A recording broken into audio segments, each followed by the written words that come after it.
दे देना, ठीक है। दोनों के ऊपर चार्ज दे रखा है और फोर्स दे रखा है। अगर आपको इलेक्ट्रोस्टैटिक फोर्स का फॉर्मूला पता है तो आप इसको निकाल सकते हो। फोर्स का formula F is equal to K constant Q1 Q2 divide by R square. जो निकालना है उसको ऑलरेडी एक तरफ कर लो। R square is equal to किसके बराबर हो जाएगा, के constant Q1 Q2 divide by force इधर आ जाएगा बस। अब वैल्यू उठा के पुट कर दो। के की वैल्यू कितनी है 9 इंटू 10 की पावर 9 इंटू में Q1 Q2 चाहिए।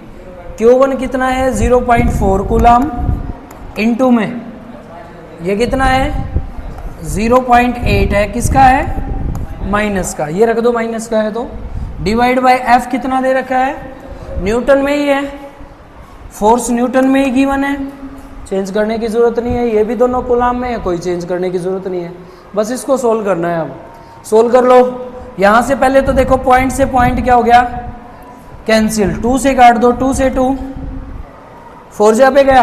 अब इसको सोल्व करना है। यहाँ से पॉइंट हटाओगे तो कितना आ गया 10। ये 10 को आप ऊपर लेके जाओगे तो एक पावर कम हो जाएगी और कुछ नहीं करना है। पहले इनको सोल्व कर लो बेटा जी।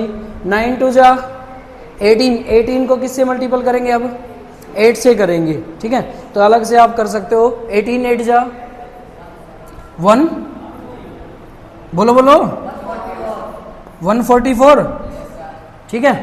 किसका निशान आएगा ये इनटू में 10 की पावर 9 ये थी, एक कैंसिल हो जाएगी, कितनी रह जाएगी 8। क्या आ गया ये आर स्केयर है। ये हमें क्या चाहिए आर चाहिए। आर इज इक्वल टू क्या हो जाएगा, इस पूरे का रूट हो जाएगा, रूट करोगे तो माइनस के, ये लो बेटा 1.44 इंटू 10 का पावर 8।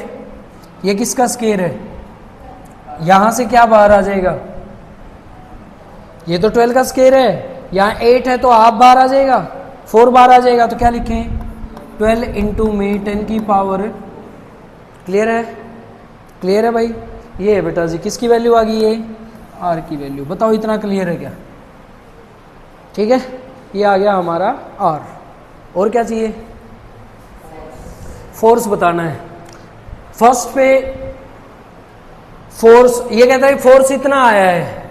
अब कह रहे हैं what is the force on the second sphere due to first.